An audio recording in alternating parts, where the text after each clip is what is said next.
आज के लेक्चर में हम लोग हैलोजन के बाकी नॉन मेटल्स के वाटर से रिएक्शन को देखने वाले हैं और फिर उसके बाद एल्कलीज का रिएक्शन डिफरेंट एलिमेंट्स से, मेटल्स एंड नॉन मेटल्स से।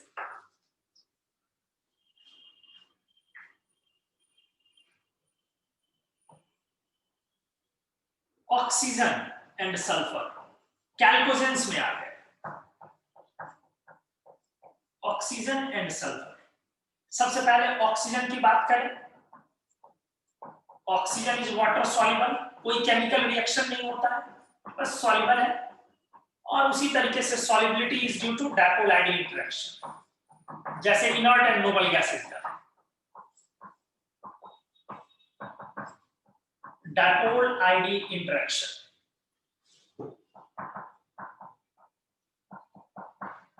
जैसे नोबल गैसेज वाटर सॉल्युबल थे डाइपोल आईडी इंटरेक्शंस की वजह से, उसी तरीके से। ये आपका पेज नंबर 1 है। अब आते हैं next sulphur. Sulphur is insoluble but soluble in boiling water. Sulphur को बॉइलिंग या हॉट वाटर में अगर आप रखें तब जाकर के सल्फर सॉल्युबल है। Sulphur is insoluble but soluble in boiling या हॉट वाटर। आ जाइए, देखिए सल्फर को अच्छे से। कोल्ड वाटर में अगर आपने रखा तो सल्फर रिमेन्स इनसॉल्युबल या प्रेसिपिटेट, प्रेसिपिटेट के रूप में रहेगा। जब आप इसको वाटर में डाल करके बॉयल कर रहे हैं लगातार, अब ये रिएक्ट करके H2S प्लस SO2 बनाता है और ये दोनों ही चीजें हाईली वाटर सॉल्युबल है। Both are largely soluble. हमने आपको प्रॉपर्टीज ऑफ गैस में पढ़ाया था, इसलिए आप बेटा बोल सकते हो कि solubility of sulphur in boiling water is due to formation of H2S and SO2। हमने बोला solubility of sulphur in boiling water is due to formation of H2S and SO2।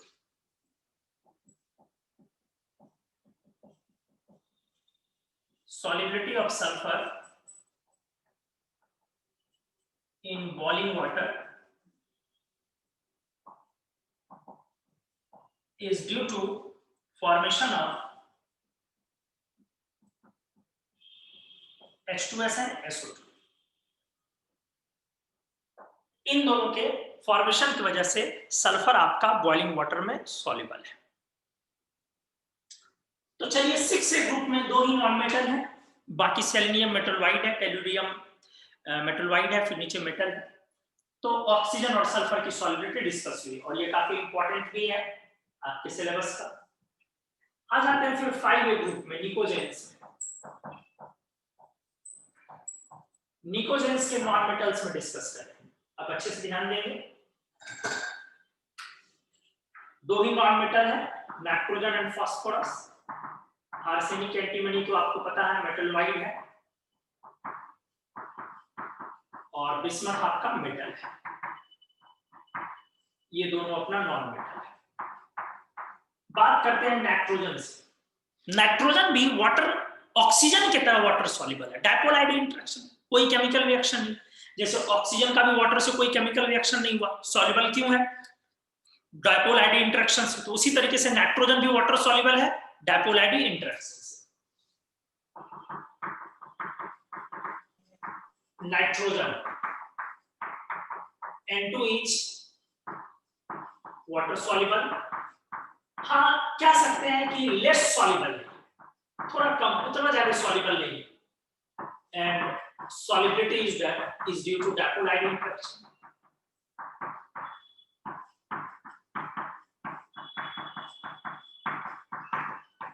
Dipole ID interaction की वजह से, वही चीज जैसे inert noble gases और जैसे ऑक्सीजन है।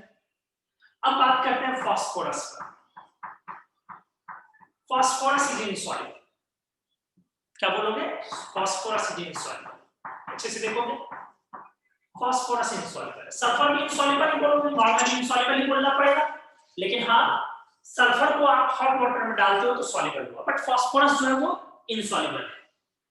आप फास्फोरस को अगर चाहते हो कुछ रिएक्ट करे तो देखो कैसे करोगे। P4 को हीटेड P4 लोगे और जब इस पर स्टीम पास कराओगे तो काफी स्लो रिएक्शन होता है H3PO2 प्लस PH3 का। रिएक्शन प्रोडक्ट को जरा देखेंगे, ये आपको पता होगा मोनोबेसिक एसिड है, बहुत स्लो रिएक्शन है, very slow reaction progress. Heated P4 पर अगर आप H3 स्टीम गुजार रहे हो तो H3PO2 प्लस PH3 बन रहा है हीटेड P4 पर, बट ये काफी स्लो है, इसीलिए बोला यही जाएगा कि फास्फोरस इज इनसॉल्युबल, या वाटर से रिएक्शन होता भी नहीं, ये रिएक्शन काफी स्लो है, ठीक है। लेकिन फिर भी इंपॉर्टेंट तो है प्रोडक्ट क्या बन रहा है आपका H3PO2 ने आपको पढ़ाया है P ब्लॉक में, ये एक मोनोबेसिक एसिड है, मतलब 3 हाइड्रोजन दिखता है, बट जब आप बेस से रिएक्शन कराएंगे किसी बेस NaOH वगैरह से तो ये 3 का 3 H+ नहीं देगा, सिर्फ 1 H+ देता है। एक ही हाइड्रोजन है जो ऑक्सीजन से अटैच है, बाकी जो 2 हाइड्रोजन है वो फ्रीली अटैच है फास्फोरस से, डायरेक्टली अटैच है फास्फोरस से, ऑक्सीजन से उसकी कोई कनेक्टिविटी नहीं है। तो ये मोनोबेसिक एसिड है, हमने आपको कई बार पढ़ाया है। H3PO4 is tribasic, H3PO3 is dibasic, while H3PO2 is monobasic. तो इस पेज में हमने सीखा oxygen normal inert noble gases की तरह डायपोल आयडीन इंटरेक्शन से सॉल्युबल है, सल्फर वाटर में इनसॉल्युबल रिएक्शन भी नहीं करता कोल्ड में, बट बॉइलिंग वाटर में H2S और SO2 ये दोनों हाईली सॉल्युबल है, इसलिए सल्फर बोला जाएगा कि बॉइलिंग वाटर में सॉल्युबल है। नाइट्रोजन ऑक्सीजन के तरह डायपोल आयडीन इंटरेक्शन से सॉल्युबल है और फास्फोरस भी इनसॉल्युबल बोला जाएगा। फिर भी हीटेड फास्फोरस पर, व्हाइट फास्फोरस पर जब आप स्टीम डालते हैं तो H3PO2 प्लस PH3 चीज बनेगा। H3PO2 काफी वीक एसिड है और मोनोबेसिक एसिड है, ये रिएक्शन काफी स्लो है। तो ये हमारा था फास्फोरस 5A ग्रुप तक का। ई नंबर में चलते हैं अपन 4A ग्रुप को लेके चलते हैं, कार्बन एंड सिलिकॉन। आप इस पेज का स्क्रीनशॉट लेंगे, क्या आपको समझ में आ गया अच्छे से, एक बार बता दीजिए यस और no. Yes sir. Yes, sir. Yes, sir. Yes, sir. Yes, sir. Yes, sir. Yes, sir. Good. E number reaction में अब कार्बन वाली फैमिली का हम लोग नॉन मेटल सीरीज में करवाते हैं रिएक्शन, किससे? वाटर से।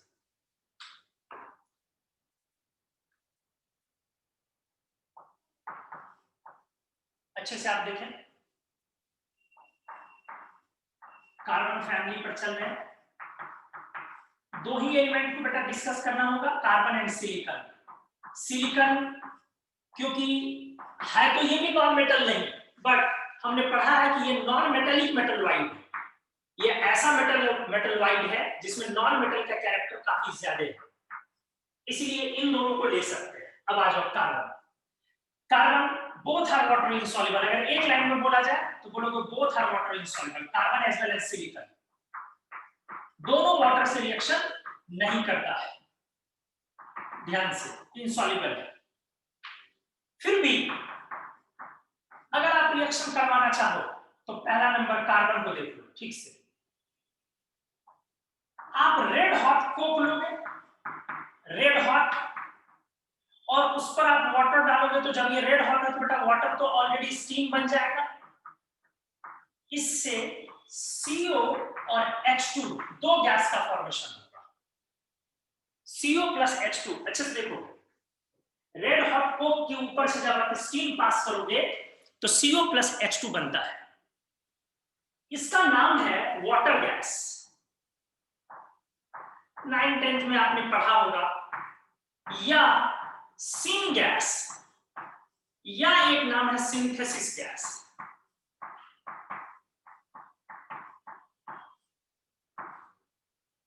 अच्छे से देखेंगे, रेड हॉट कोक पर जब आप स्टीम पास करते हो तो वाटर गैस बनता है।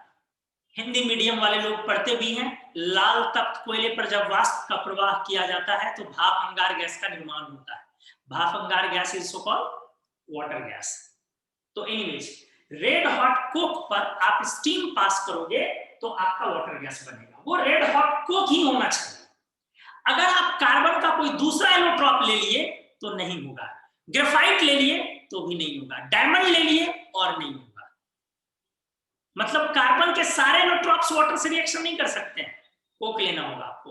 बकमिंस्टर फुलरीन ले लिए तब भी नहीं होगा, कोल्टार ले लिए तब भी नहीं होगा। कोल्टार आप समझते हैं, अलकतरे को जो बोलते हैं। सिर्फ कार्बन का कोक वाला ही फॉर्म रेड हॉट फेज में लेना पड़ेगा, पूरा रेड हॉट, और जब आप उस पर स्टीम डालेंगे तब जाकर के वो वाटर गैस CO+H2 का फॉर्मेशन होगा। रेड हॉट कोक, कोयला का जो फॉर्म होता है, प्योर कोक जो होता है वो वाला। तो एनीवेज, अब इस रिएक्शन को अच्छे से देखिए। इस गैस का नाम है तो वाटर गैस है। सीन गैस या सिंथेसिस गैस क्यों बोलते हैं? क्योंकि CO+H2 जो ये गैस है, अगर इस पर आप ZnO जिंक ऑक्साइड या क्रोमियम ऑक्साइड कैटलिस्ट डाल दें तब जाके ये मेथनॉल बन जाता है, एल्कोहल। तो चूंकि इससे बहुत सारे एल्कोहलिक प्रोडक्ट्स धीरे धीरे हम लोग बना सकते हैं, उसका सिंथेसिस कर सकते हैं, इसीलिए इसका नाम सीन गैस या सिंथेसिस गैस पड़ता है, क्योंकि इससे एल्कोहलिक प्रोडक्ट का अपन सिंथेसिस कर सकते हैं, इसलिए इसका नाम सीन गैस या सिंथेसिस गैस पड़ता है। एनीवेज, आइए, एक रिएक्शन होता है, बड़ा फेमस रिएक्शन होता है, वाटर गैस शिफ्ट रिएक्शन।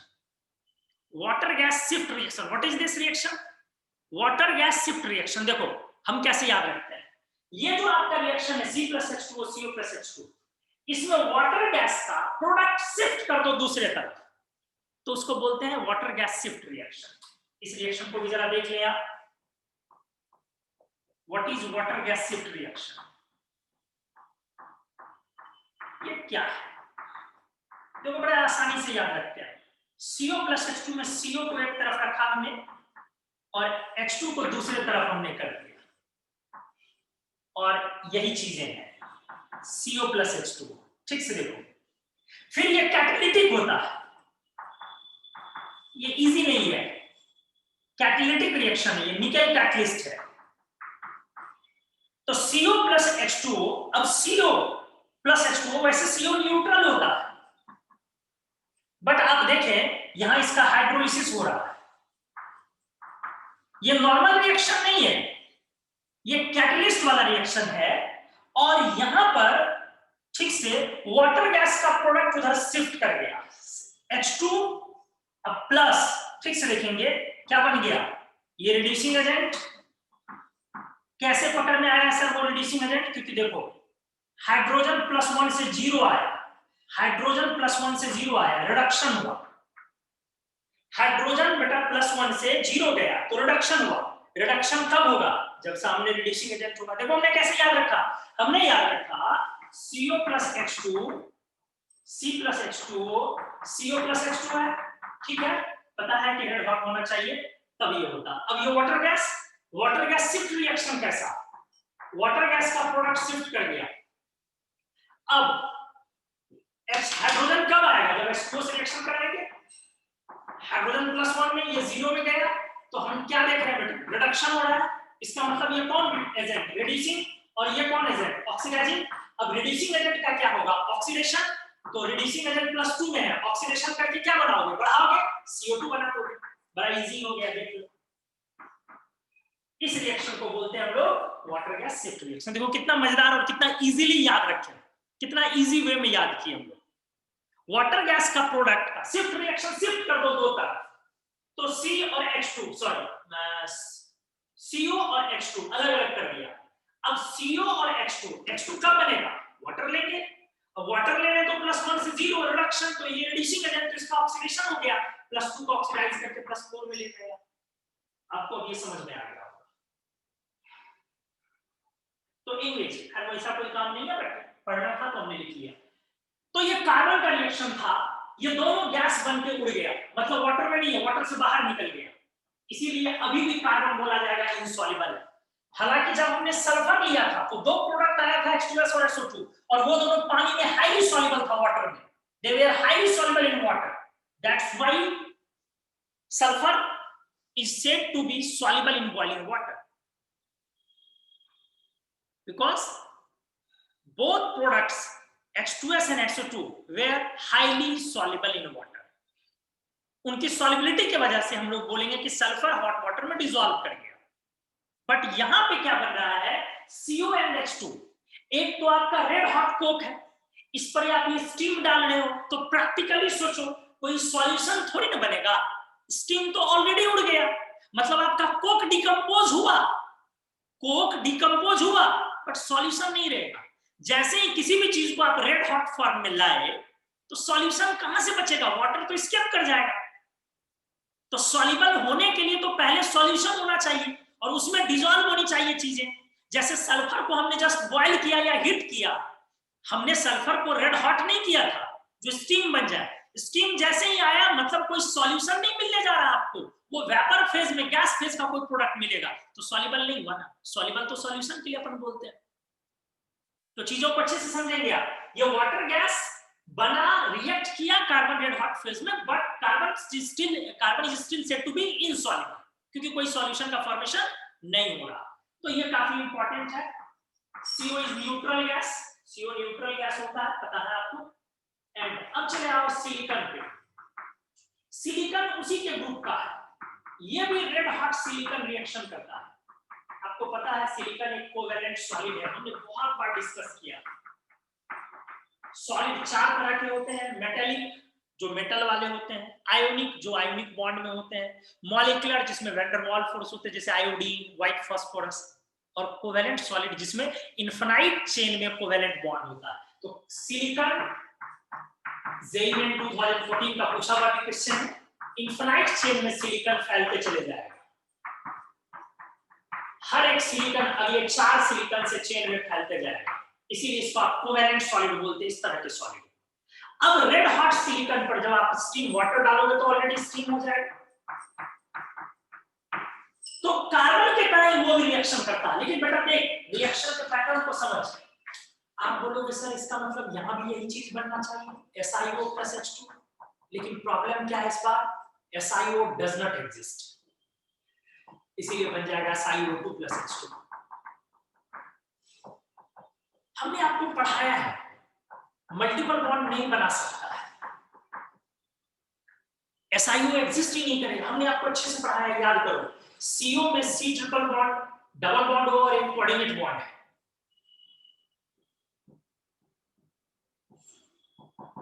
तो यहां बॉन्ड ऑर्डर 3 है, ट्रिपल बॉन्ड है।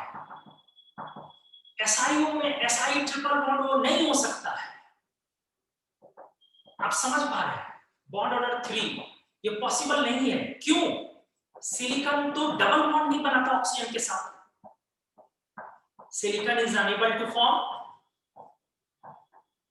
Multiple bond with oxygen. आपको पता है बेटा, लार्ज साइज में डिफरेंस होने की वजह से, साइज में लार्ज डिफरेंस होने की वजह से unable to form multiple bonds with oxygen. ये ऑक्सीजन के साथ मल्टीपल बॉन्ड का फॉर्मेशन कर ही नहीं सकता। कौन? सिलिकॉन कर ही नहीं सकता मल्टीपल बॉन्ड का फॉर्मेशन, तो इसलिए SiO तो एग्जिस्ट भी नहीं करता।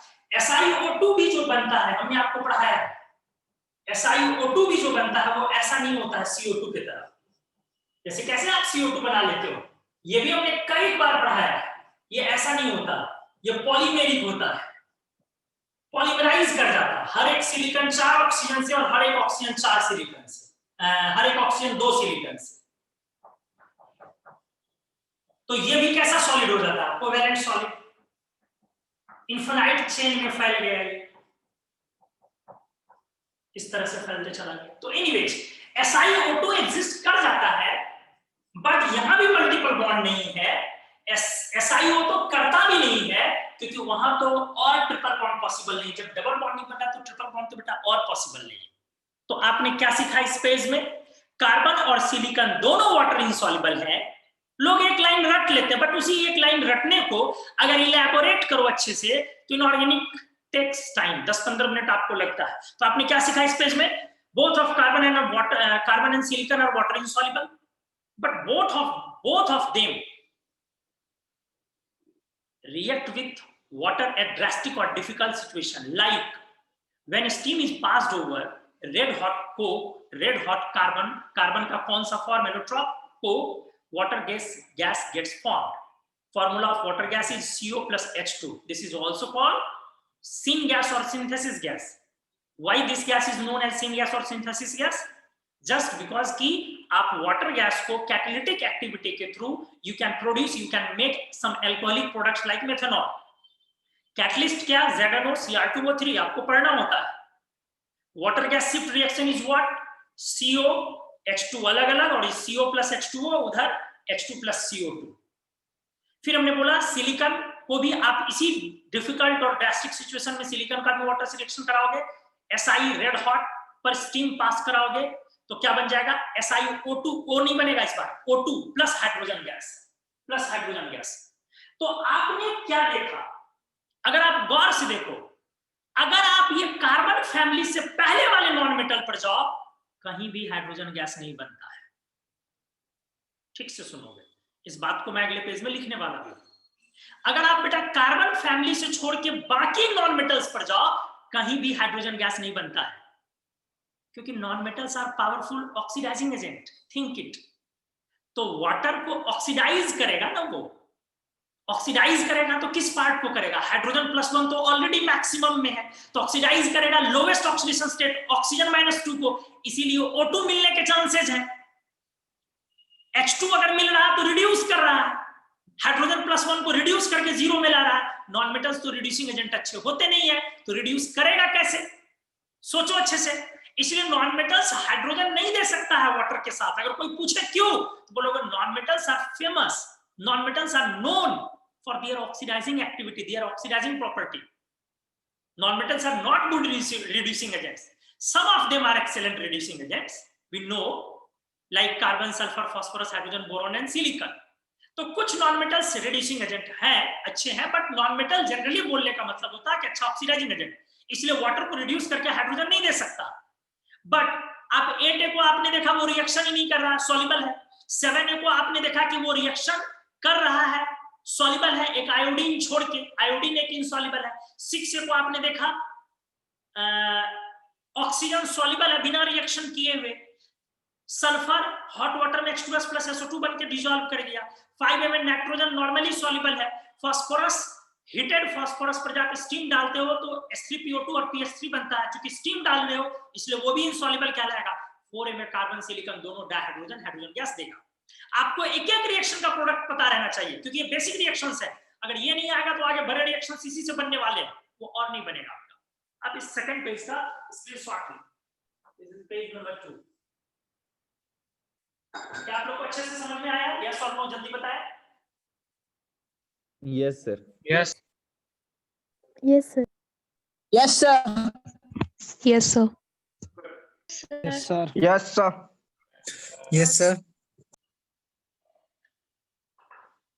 आप इस तरह से बोलोगे कि सर अगर हमने 8A, 7A, 6A या 5A तक के नॉन मेटल्स को लिया, मेटल्स की बात नहीं हो रही, नॉन मेटल्स की, तो इनमें से किसी ने भी वाटर के तरफ रिएक्शन करके हाइड्रोजन नहीं दिया है। क्यों नहीं दिया?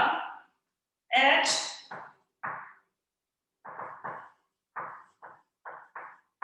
they are not very strong reducing agent. While जबकि वहीं पर जो मेटल्स आपने लिया है, अगर आप 1A, 2A या 3A के मेटल्स यदि लो तो आपने देखा कि ये they are strong reducing agent. इसीलिए जब आपने वाटर से इनका रिएक्शन करवाया तो +1 -2 रिड्यूसिंग एजेंट मतलब रिडक्शन करेगा ये दूसरे का। रिडक्शन किस पार्ट का करेगा? लोवेस्ट का या हाईएस्ट का? तो हाईएस्ट का। रिडक्शन मतलब होता है घटाना। तो देखो आपने इस पार्ट का ये रिडक्शन करवा दिया, क्योंकि ये रिड्यूसिंग एजेंट है। तो मेटल्स आराम से वाटर के साथ हाइड्रोजन दे रहे हैं, बट ये नॉन मेटल्स नहीं दे रहे। व्हाई? सॉरी। एंड अगर आप कार्बन सिलिकॉन की बात करो तो अब ये ठीक से देखोगे, ये 4A ग्रुप है बेटा, ये 4A है और इधर 5A है, इधर 6A है, इधर 7A है और इधर 3A है। तो आपको तो हमने पढ़ाया है कि लेफ्ट आने पर रिड्यूसिंग पावर बढ़ रहा है, लेफ्ट जाने पर रिड्यूसिंग पावर बढ़ रहा है, आपको हमने पढ़ाया अच्छे से। इसीलिए यदि 4A अच्छा रिड्यूसिंग एजेंट है तो 3A भी बहुत अच्छा रिड्यूसिंग एजेंट होगा ना। जब 4A काफी अच्छा रिड्यूसिंग एजेंट है कार्बन सिलिकॉन, तो 3A भी रिड्यूसिंग एजेंट होगा। इसका मतलब सर आगे बोरॉन सिलिकॉन जब आप लेंगे वो भी वाटर को रिड्यूस करेगा, ये दोनों ही रिड्यूस करेगा और ये दोनों ही हाइड्रोजन गैस देगा।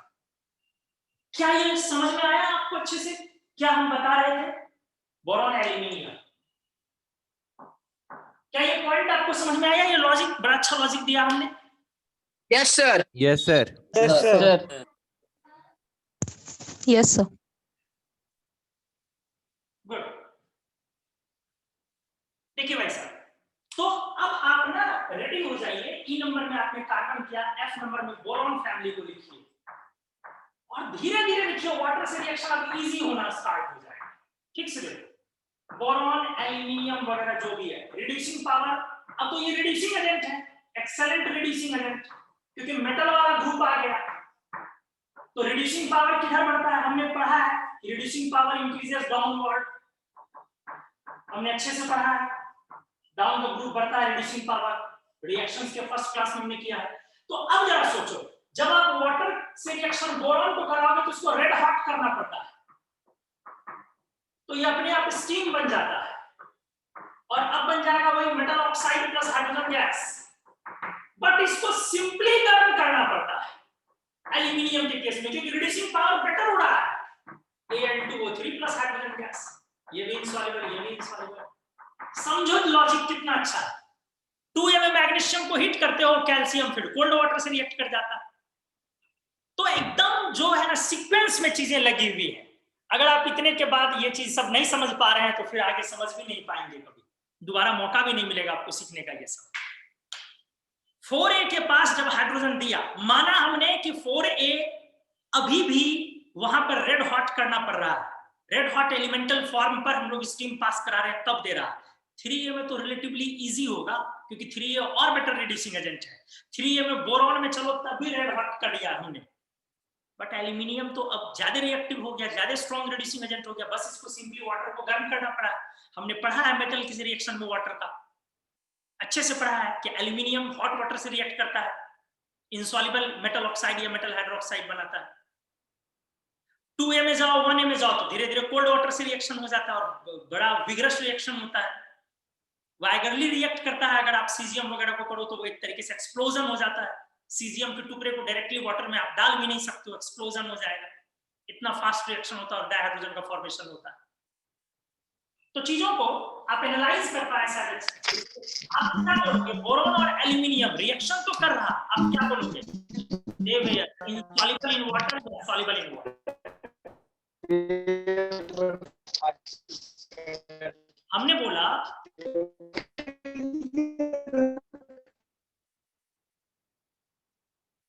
हमने बोला कि बोरॉन और एल्यूमिनियम वाटर से रिएक्शन तो कर रहा है, बट आप क्या बोलोगे? सॉल्युबल है वाटर में या इनसॉल्युबल है वाटर में?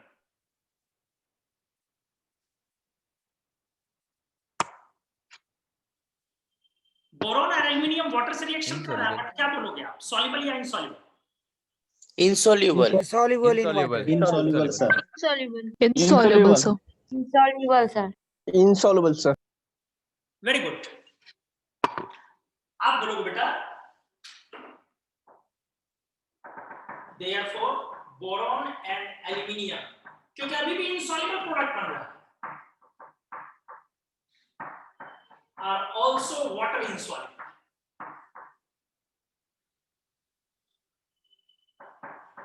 ये दोनों भी वाटर में insoluble।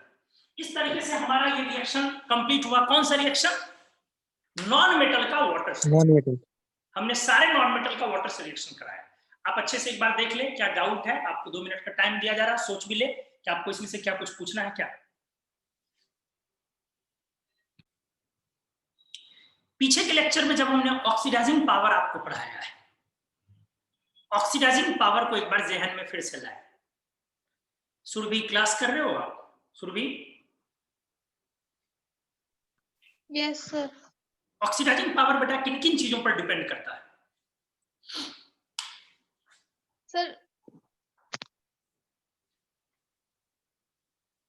सर हाइड्रेशन एनर्जी पे डिपेंड करता है। ऑक्सीडाइजिंग पावर ऑफ जो आपने नॉन मेटल लिया था, नॉन मेटल्स, बताओ सुबीर, हाइड्रेशन एनर्जी के डायरेक्टली प्रोपोर्शनल या इनवर्सली प्रोपोर्शनल? सर डायरेक्टली था।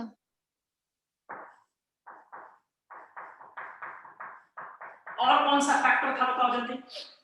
सर बॉन्ड डिसोसिएशन एनर्जी के इनवर्सली। गुड।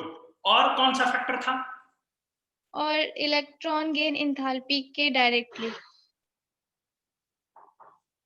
बॉन्ड डिसोसिएशन के इनवर्सली और इलेक्ट्रॉन गेन एंथैल्पी के इजी डायरेक्टली। नेगेटिव बोलो, नेगेटिव में डायरेक्टली। सही। क्या सुबीर आपने कुछ कभी सुना है ऑक्सीडाइजिंग पावर किसी और चीज पर डिपेंड करता है?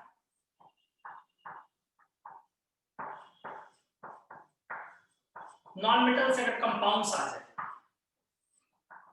कुछ और चीज आप में से किसी ने भी, कोई भी बता सकते हो?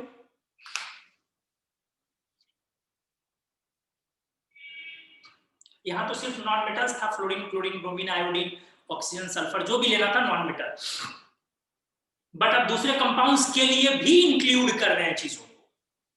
तो क्या आप में से कोई जवाब देंगे कि आपने कभी सुना है ऑक्सीडाइजिंग पावर इसके प्रोपोर्शनल या इसके इनवर्सली प्रोपोर्शनल? कुछ ऐसा सुना है?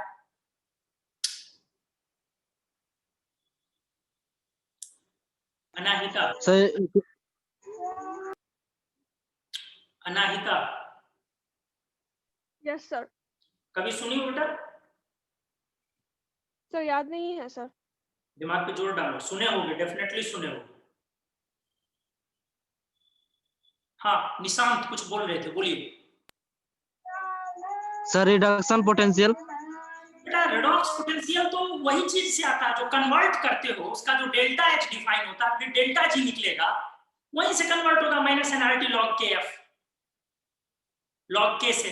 तो वो वही चीज हो गया, रेडॉक्स पोटेंशियल वही चीजें हो गई जो आप कैलकुलेट करते हो मैथमेटिकली। और कोई चीज कभी आप में से किसी ने सुना है? सुना है बट आप लोग बोल नहीं पा रहे हो, रिकॉल नहीं कर पा रहे हो। रेडॉक्स बहुत अच्छा होना बहुत जरूरी है, अच्छा नहीं बहुत अच्छा होना। बताओ कोई और? अनुमेया यस सर। बताओ, याद होगा बेटा, दिमाग में जोर, दिमाग पर जोर डालो, रेडॉक्स में पढ़े होगे।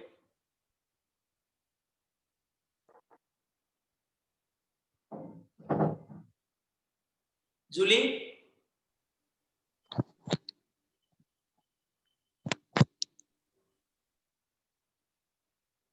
ईशा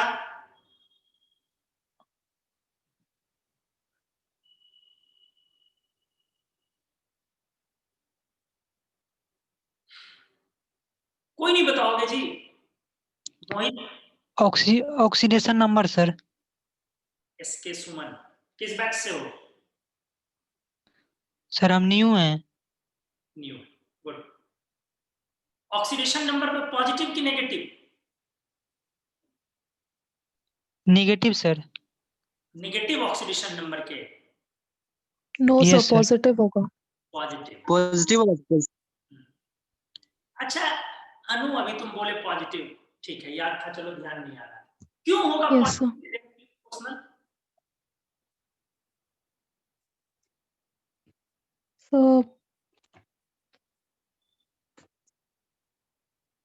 सर क्यों होगा पता नहीं, लेकिन सर डायरेक्टली प्रोपोर्शनल होता है सर। और सर वो भी पॉजिटिव ही होता है, ये भी याद है। सर बट लोवेस्ट होगा। क्या लोवेस्ट होगा मतलब? Oxidation number sir. लोवेस्ट होगा, हाईएस्ट होगा सर, लोवेस्ट कैसे होगा? ज्यादा से ज्यादा होगा ना, कम कैसे होगा, ज्यादा ना। चलो आ जाओ, देखो कंपाउंड का यदि कोई लोग है, वो तो नॉन मेटल था, चलो जैसे आपने लिया फ्लोरीन, चलो जैसे आपने लिया क्लोरीन, ऑक्सीजन, ओजोन, ऑक्सीजन, चलो आपने लिया ब्रोमीन, आयोडीन वगैरह, ये सब लिया। तो वहां कंपाउंड एलिमेंट, चूंकि दोनों चीजें तो ऑक्सीडाइजिंग पावर ही है, इसलिए इसमें भी वही चीजें लगनी चाहिए। हाइड्रेशन के डायरेक्टली प्रोपोर्शनल, बॉन्ड डिसोसिएशन के इनवर्सली प्रोपोर्शनल। सर वो क्या है, चीजें क्लियर हो जाएंगी अचानक। देखो इलेक्ट्रॉन गेन एंथैल्पी के डायरेक्टली प्रोपोर्शनल। एक चीज आपने पढ़ा, पॉजिटिव ऑक्सीडेशन नंबर के डायरेक्टली प्रोपोर्शनल। अगर आप में से किसी ने कभी सुना लेकिन आप में से कभी किसी ने टीचर से पूछा नहीं होगा क्यों पॉजिटिव ऑक्सीडेशन नंबर की डेरिवेटिव, या टीचर भी गलत बोल के निकल जाते हैं कि देखो जितना ज्यादा पॉजिटिव चार्ज आएगा इलेक्ट्रॉन गेन करने की टेंडेंसी उतनी बढ़ जाएगी, तो इलेक्ट्रॉन गेन करने की टेंडेंसी इज रिडक्शन, तो ऑक्सीडाइजिंग पावर उतना बेटर होगा। टीचर भी ऐसे बोल के निकल जाते हैं, बट मैथमेटिकली इनकरेक्ट है, जो एक्सप्लेनेशन है वो इनकरेक्ट है। देखो पॉइंट क्या है, कोई भी कंपाउंड अगर 2-3 कंपाउंड है और सब में पॉजिटिव ऑक्सीडेशन नंबर डिफरेंट है, तो जिसमें पॉजिटिव, देखो डिपेंड ऑक्सीडाइजिंग पावर उन्हीं सारी चीजों पर अभी भी डिपेंड करेगा जिन पर पहले कर रहा था। अब ऑक्सीडाइजिंग पावर के लिए एक पॉजिटिव ऑक्सीडेशन नंबर भी फैक्टर बन गया। क्यों बन गया? जितना कंपाउंड में पॉजिटिव ऑक्सीडेशन नंबर बढ़ते जाएगा, पॉजिटिव चार्ज के आने से वहां हाइड्रेशन एनर्जी बढ़ते चली जाएगी, और पॉजिटिव चार्ज आने से Z इफेक्टिव बढ़ेगा, इसलिए इलेक्ट्रॉन गेन एंथैल्पी भी बढ़ते चले जाएगी। ये दोनों फैक्टर बढ़ रहा है, इसीलिए ये हमेशा हमेशा सच साबित होता है। जैसे हमने क्या बोला, कभी ये भारी तो कभी ये भारी, कभी ये डोमिनेटिंग तो कभी सॉरी ये डोमिनेटिंग तो ये डोमिनेटिंग, इन दोनों में। बट इसमें हमने क्या बोला, ये यदि लग गया तो हमेशा ये सही साबित होता है, कभी ये डोमिनेट या कभी ये डोमिनेट या ये डोमिनेट, ऐसे नहीं होता। क्यों? क्योंकि जब ये बढ़ना स्टार्ट होगा तो ये एक साथ दो नेगेटिव चीजों को बढ़ाता है। जरा सोचिए, अब एलिमेंट तो है नहीं, इसीलिए नॉन मेटल्स तो लेंगे नहीं, ये नॉन मेटल्स है। ठीक से देखो, Mn2 plus, Mn3 plus, Mn4 plus, Mn6 plus, Mn7 plus. Mn2 plus को MnO लिख सकते हो, Mn3 प्लस को Mn2O3 लिख सकते हो, Mn4 प्लस को MnO2 लिख सकते हो, Mn6 plus MnO4 double minus के फॉर्म में लिखे जाते हैं। पोलराइजेशन के कारण आप MnO3 इसको नहीं लिख सकते। बहुत लोग सोचते रहते हैं, अपनी स्कूल डेज में सोचते थे कि लोगों को देखते हैं कि Mn4 प्लस को MnO2 Mn4 प्लस दोनों लिखते हैं, बट Mn6 प्लस को लोग ऐसे नहीं लिखते हैं, ऐसे ही वो होता है। तो कभी किसी टीचर ने एक्सप्लेन नहीं किया मेरे को, Mn7 प्लस कभी आयन रहता ही नहीं है, वो हमेशा इस फॉर्म में कन्वर्ट हो जाता है, या ना ऐसे रहता है और ना ही वैसे होता है। Mn7 प्लस इस फॉर्म में कन्वर्ट हो जाता है हाई पोलराइजेशन की वजह से। जो Mn7 प्लस है, अगर आप इसको वाटर में रखोगे, एक्वस आयन जो आप बोलते हो, ये एक्वस आयन है, अगर आपने बना भी लिया तो अंदर में जो पोलराइजेशन की घटना है, पोलराइजेशन ऑफ Mn7 प्लस, ये जो पोलराइजेशन की घटना है, ये जो वाटर में ऑक्सीजन है, वाटर में जो ऑक्सीजन है उसके साथ इसको कंबाइन करके वो MnO4 माइनस में कन्वर्ट हो जाता है। अभी भी 7 प्लस ही है, मतलब देयरफॉर क्या बोलोगे, Mn7 plus exists as MnO4 minus. तो चलो हमने ये क्लियर किया, due to high polarization Mn6 plus exists as कैसे, MnO4 डबल माइनस। एनीवे आ जाओ अब यहाँ पे। फिलहाल हमारा मुद्दा क्या है? मुद्दा ये है किसमें एग्जिस्ट करता है ये मैटर नहीं है, मैटर ये है कि आप बोलते हो पॉजिटिव ऑक्सीडेशन नंबर बढ़ने से ऑक्सीडाइजिंग पावर बढ़ता है। क्यों? एक्चुअली पॉजिटिव ऑक्सीडेशन नंबर बढ़ने से Z इफेक्टिव बढ़ेगा, न्यूक्लियस का फोर्स, इसीलिए इलेक्ट्रॉन गेन एंथैल्पी भी बढ़ जाएगा नेगेटिव में, एज वेल एज बेटा साथ में और एक चीज बढ़ जाएगी। कौन सी चीज? Hydration energy. अब दो चीजें नेगेटिव में बढ़ेंगी, इसीलिए ओवरऑल हीट ऑफ फॉर्मेशन को ज्यादा लार्ज नेगेटिव होने से कोई नहीं रोक सकता है, ऑक्सीडाइजिंग पावर बढ़ गया। तो हमने बोला कि यदि बेटा कहीं पर पॉजिटिव चार्ज बढ़े तो ऑक्सीडाइजिंग पावर को बढ़ने से कोई नहीं रोक सकता। बाकी आपने देखा है कि एफिनिटी बढ़े तब भी कई बार ऑक्सीडाइजिंग पावर कम हो जाता है,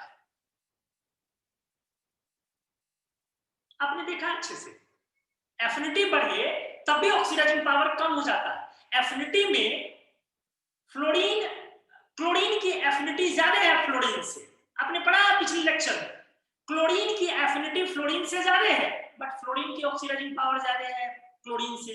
या रिएक्टिविटी बोल लो, क्योंकि वहां पर हाइड्रेशन डोमिनेट कर गया, किस पर? एफिनिटी पर। तो ये एक दूसरे को क्रॉस कर दे सकते हैं कभी कभी, बट एक बार अगर पॉजिटिव ऑक्सीडेशन नंबर कंपाउंड में बढ़ने लगे तो ऑक्सीडाइजिंग पावर को कोई भी चीज घटा वटा नहीं पाएगा, क्योंकि इसके बढ़ने से दो चीज नेगेटिव में एक साथ बढ़ेंगे, एक तो हाइड्रेशन बढ़ेगा और ऊपर से एफिनिटी बढ़ जाएगा। तो दो एफिनिटी बढ़ने की वजह से ये बॉन्ड डिसोसिएशन कुछ बिगाड़ भी नहीं पाता है और हमेशा पॉजिटिव के डायरेक्टली पोस्टल होता है। तो हाईएस्ट ऑक्सीडेशन स्टेट पहुंचते पहुंचते लोग बोल देते हैं कि पावरफुल ऑक्सीडाइजिंग एजेंट है। हमने कितने दफे समझाया है, हाईएस्ट ऑक्सीडेशन स्टेट का ये मतलब जरूर है कि वो ऑक्सीडाइजिंग एजेंट है, बट ये मतलब नहीं कि वो स्ट्रांग है, वो वीक भी हो सकता है और वेरी स्ट्रांग भी हो सकता है। ये हमने बहुत अच्छे से डिस्कस किया है। डिपेंड करेगा कि उसको लोअर ऑक्सीडेशन स्टेट में आने की टेंडेंसी है या नहीं है। हमने पढ़ाया आपको मैग्नीज 7+ पावरफुल ऑक्सीडाइजिंग एजेंट है, क्रोमियम 6+ क्रोमेट डाइक्रोमेट बहुत पावरफुल ऑक्सीडाइजिंग एजेंट है, बट वहीं पर अगर आप टिटेनियम 4+ आ जाओ तो वो वीक ऑक्सीडाइजिंग एजेंट है। स्कैंडियम 3+ हाईएस्ट ऑक्सीडाइजिंग एजेंट है भी नहीं, क्योंकि फिक्स ऑक्सीडेशन स्टेट है। P2O5 या फॉस्फेट हाईएस्ट है +5, बट वो वीक ऑक्सीडाइजिंग एजेंट है ऑक्सीडाइजिंग बट वीक है। CO2 में कार्बन का +4 हाईएस्ट है, बट वो वीक ऑक्सीडाइजिंग एजेंट है। बट क्लोरीन में के HClO4 में क्लोरीन का +7 हाईएस्ट है, वो स्ट्रांग है। सल्फ्यूरिक में सल्फर का +6 है, dilute sulphuric weak oxidizing agent है और कौन सल्फ्यूरिक स्ट्रांग ऑक्सीडाइजिंग एजेंट है। तो ये सब हमने बहुत बार किया है कि स्ट्रांग या वीक होना वो रेडॉक्स पोटेंशियल पर डिपेंड करता है, मैथमेटिकल कैलकुलेशन पर डिपेंड करता है, ऑक्सीडेशन स्टेट किस में कहां से जाएगा नहीं जाएगा उस पर डिपेंड करता है। तो ये लफड़े का काम है, इतना इजी नहीं है। याद कीजिए जब हमने अमोनियम सॉल्ट का डिकम्पोजिशन करवाया था, वहां पे इस बात को सैकड़ों बार रिपीट किया था कि हाईएस्ट ऑक्सीडेशन स्टेट देख करके रगड़ मत करो कि ये स्ट्रांग ऑक्सीडाइजिंग एजेंट ही होगा। ऑक्सीडाइजिंग होगा ये फिक्स है, स्ट्रांग होगा ये गारंटी नहीं ली जा सकती है। इसलिए स्ट्रांग वाला हमने कुछ केस ही याद करवा दिया आपको लास्ट में कि कहां-कहां हाईएस्ट वाला स्ट्रांग ऑक्सीडाइजिंग एजेंट है, बाकी हाईएस्ट आया भी तो वीक ले लेना।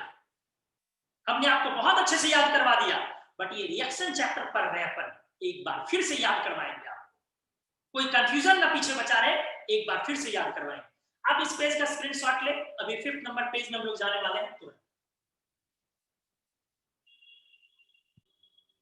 एक बहुत अच्छी चीज डिस्कस करने जा रहे हैं इस आखिरी पेज में, आज के लेक्चर के आखिरी पेज में, बहुत अच्छी चीज। हमने बोला कि ऑक्सीडाइजिंग पावर में जब पॉजिटिव ऑक्सीडेशन नंबर बढ़ने लगे तो ऑक्सीडाइजिंग पावर को रेगुलरली बढ़ने से कोई फैक्टर नहीं रोक सकता है। क्यों? क्योंकि ये एक साथ दो चीजों को बढ़ाता है नेगेटिव, एक हाइड्रेशन को और एक एफिनिटी को। बट सर हम लोगों ने पढ़ा है इनऑर्गेनिक केमिस्ट्री में एक ही थियरी है कि इसमें कोई थियरी है ही नहीं, this is the subject of experiment. तो यहां हर कुछ एक्सपेरिमेंटल ग्राउंड पर होगा। कोई एक्सपेरिमेंट अगर कह रहा हो कि आप एक बार फिर से इमोशनल हो करके थियरी डिजाइन करने लगे, तो आपको याद रखना चाहिए इनऑर्गेनिक में एक ही थियरी है जिसमें थियरी नहीं है। तो आप जबरदस्ती का थियरी बना रहे हो, हाँ जबरदस्ती का ही बना रहे हैं, क्योंकि ऐसा लग रहा है तीन ही फैक्टर पर तो डिपेंड कर रहा है ऑक्सीडाइजिंग पावर। या तो बॉन्ड का स्ट्रेंथ ज्यादा हो गया तो ऑक्सीडाइजिंग पावर कम हो जाएगा क्योंकि वो डिकम्पोज ही नहीं करेगा जल्दी। एफिनिटी इलेक्ट्रॉन गेन करने की टेंडेंसी, हाइड्रेशन एनर्जी जितनी ज्यादा होगी तो ओवरऑल सम नेगेटिव होगा उतना ज्यादा। तो बॉन्ड डिसोसिएशन अगर कभी बहुत तेजी से बढ़ता जाए, ध्यान से सुनोगे, ऐसा एग्जांपल लिया जाए जिसमें पॉजिटिव चार्ज बढ़े, we are expecting that oxidizing power भी बढ़े क्योंकि एफिनिटी बढ़ेगा और हाइड्रेशन बढ़ेगा नेगेटिव में। बट अगर ऐसा हो कि बॉन्ड डिसोसिएशन एनर्जी और तेजी से बढ़ने लगे तो आपकी सारी उम्मीदें धरी की धरी रह जाएंगी और आपका एक्सपेक्टेशन। चलिए आगे, पहले एग्जांपल कुछ कर लो, उस पे कुछ भी ले सकते हो, NO, NO2, HNO3, जरा गौर से देखो, या NO, HNO2, NO2 और HNO3, जरा अच्छे से देखो। NO+2, फैक्ट को सीखते जाओगे, बहुत अच्छी चीज सीखने जा रहे हो। +4 +5, पॉजिटिव ऑक्सीडेशन नंबर बढ़ रहा है। देखना बेटा अच्छे से, ऑक्सीडाइजिंग पावर बढ़ जाएगा। ठीक से देखना, NO तो सामान्य तौर पर रिड्यूसिंग एजेंट होता है, काफी कम ऑक्सीडेशन स्टेट है तो सामान्य तौर पर रिड्यूसिंग है। HNO2 good oxidizing agent as well as good reducing agent, ये दोनों अच्छा होता है। NO2 के बारे में जानिए, NO2 तो पैरा भी है बेटा, एक अनपेयर्ड होता है, इस पर आपको याद है, और पॉजिटिव ऑक्सीडेशन नंबर भी हाईएस्ट के करीब हो गया। This is strong oxidizing agent. NO2 सामान्य तौर पर रिड्यूसिंग एजेंट नहीं होता, ये एक स्ट्रॉन्ग ऑक्सीडाइजिंग एजेंट होता है। अब HNO2 में आ जाओ। HNO2 डाइल्यूट लो या कॉन्क लो, दोनों ही फेज में स्ट्रॉन्ग ऑक्सीडाइजिंग एजेंट है। सल्फ्यूरिक की तरह नहीं है, सल्फ्यूरिक की तरह नहीं है। सल्फ्यूरिक में क्या था हिसाब, याद करो, हमने क्या बोला, जब डाइल्यूट सल्फ्यूरिक लेते हो तो वेरी वीक ऑक्सीडाइजिंग एजेंट होता है, कमजोर। बट जब हमने क्या बोला, कंसंट्रेटेड लेते हो तब ये गुड ऑक्सीडाइजिंग एजेंट होता है। बट नाइट्रिक का हमने क्या बोला, नाइट्रिक डाइल्यूट लो या कौन पावरफुल ऑक्सीडाइजिंग एजेंट होता है। देखो हमने कितना काम का चीज बताया।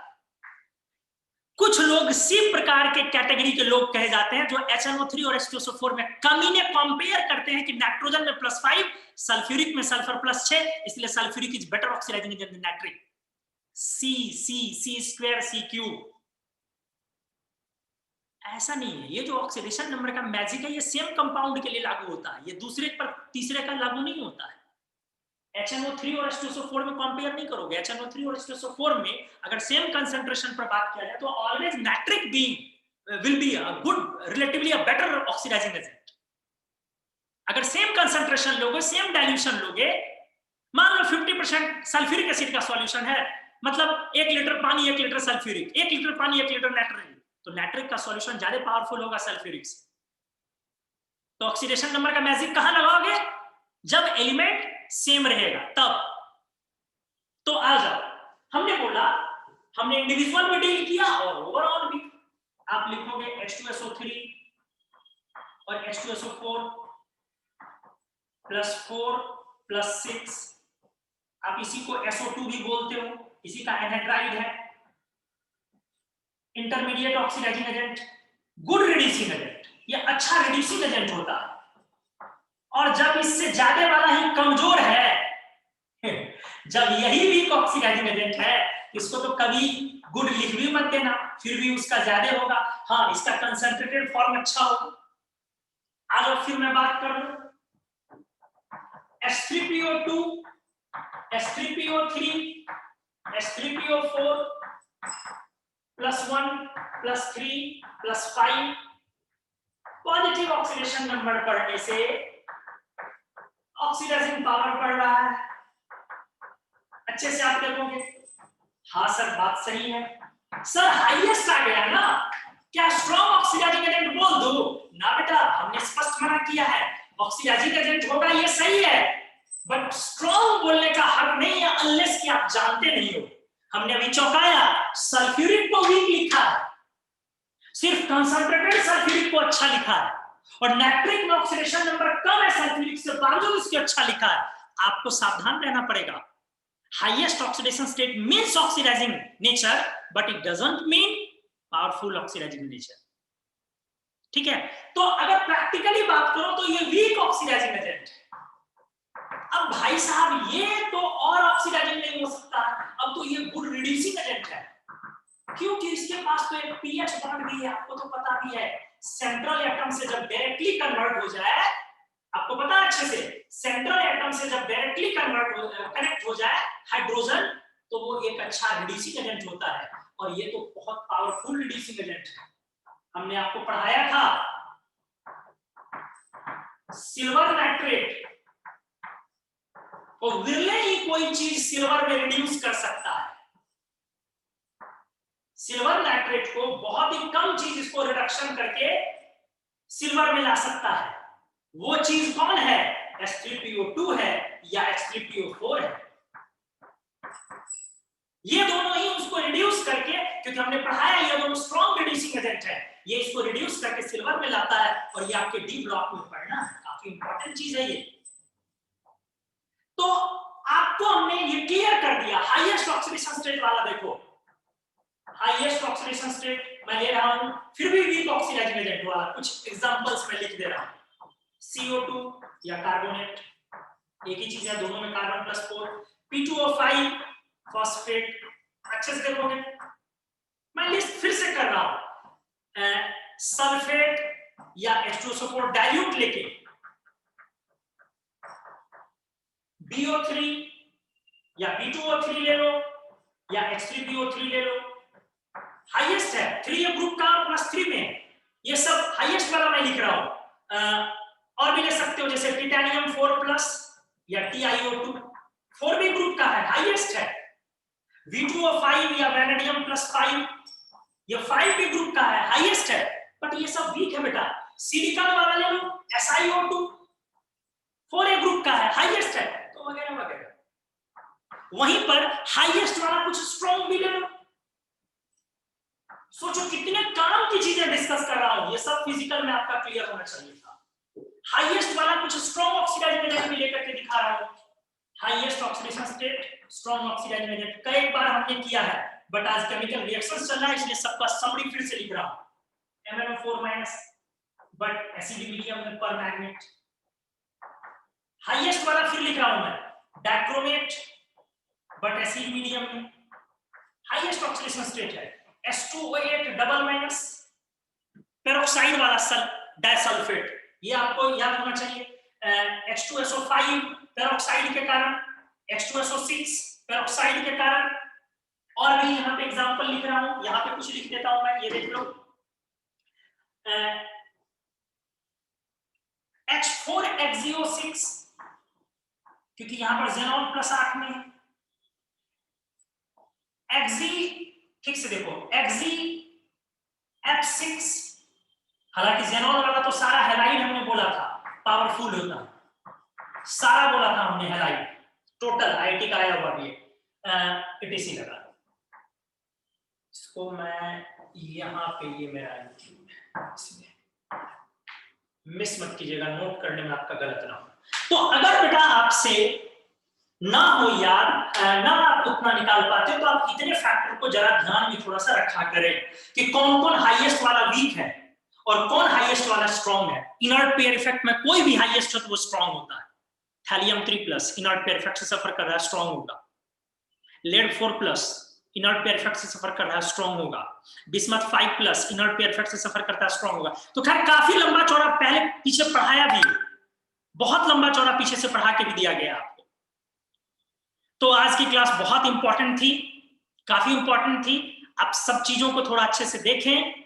मैं कोशिश कर रहा हूं कि आज रात में खुद बैठ के 1.5 घंटा 2 घंटा आपके लिए कुछ रिएक्शंस और पॉइंट्स रेडी करूं, और उसको मैं आपको भरने के लिए, फिल करने के लिए दूं कि आप इसका प्रोडक्ट भरो, आप इसको ऑक्सीडाइजिंग नेचर लिखो, आप इसका जो ऑर्डर मैं बोल रहा हूं वो ऑर्डर आपको सजाना है, ठीक है। इसलिए रिएक्शंस के जो भी पीछे के 3 4 5 जो भी लेक्चर्स आज तक हुए हैं, प्रोबेबली ये लेक्चर नंबर शायद 4th होगा प्रोबेबली, तो यहां तक के सारे लेक्चर्स को आप रेडी कर लें, ताकि मैं जो देने जा रहा हूं कल के क्लास में जो भी आपको मिलेंगी फिर चीजें, तो उसको ये करेंगे। और हाँ, कल थोड़ा सा कल वाली क्लास इनऑर्गेनिक के अपन ड्रॉप कर, सिर्फ कल के लिए, फिर उसके बाद हम लोग परसों करते हैं। तो चलिए आज के लिए बस इतना। Thank you so much everyone. Thank you, sir. Bye, sir. Thank you, sir. Bye, sir. Thank you, sir. Bye, Thank you, sir. sir. Good night, sir. Good night.